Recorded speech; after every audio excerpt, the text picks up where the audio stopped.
Greetings, friends, family, and survivors. Well, down here at the church, I'll be holding a meeting here in a few minutes with some of the guys. And I thought I'd take a few minutes and try to pump this hole out where we got a water leak. This goes to the park. And we finally found the valves. I met the director of the water department here. He's First Nations man and tribal man. And actually this church was originally built as a bridge to the local tribe. The town was built in 23. The church is quite a bit older than that. Some of the pews in the church say 1890. So Thurman is our director of the water department here in town, and this church was built for his people, no doubt. And it was a bridge for some of the earlier settlers in the area, and some of the timber industry later on were involved. But originally this was a missionary outpost to reach the First Nations people. So this is actually Thurman's family's church. So I thought that's pretty cool. And he's the only guy that knows where any of the pipes are in this whole town.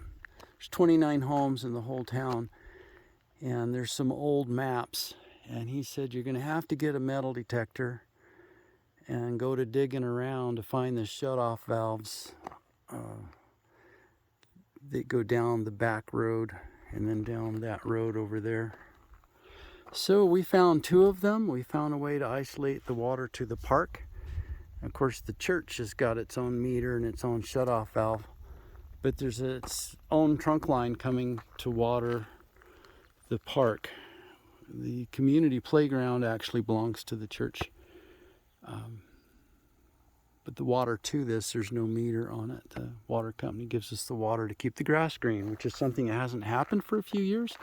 But we are working on it. So when we heated the system up, we started finding some leaks. And if you don't get those leaks taken care of, the frost will push down and blow the main trunk line, which is about 4.5 feet deep.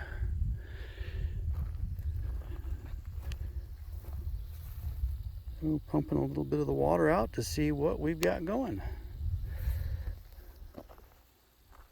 It's kind of neat. I'll crawl under the pews one of these days and take some pictures and show you some of the dates on the pews.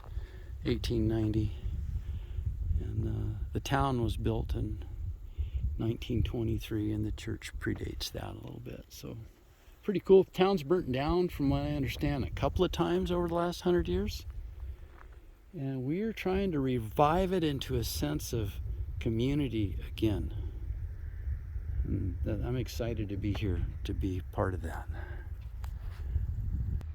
We're hoping to rebuild another playground over there by the baseball diamond, which is behind the church.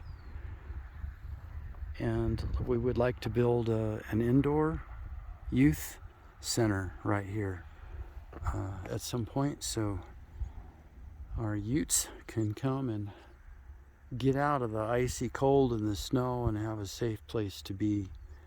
They use this park all summer long, but once it turns cold, when the sun goes down and it drops down into the teens almost immediately, there's not much activity out here in the wintertime. But if we had a heated youth center, and then we could see some pretty neat youth outreach going on. So that's our goal. Anyway, hope you're doing well. Have a blessed day.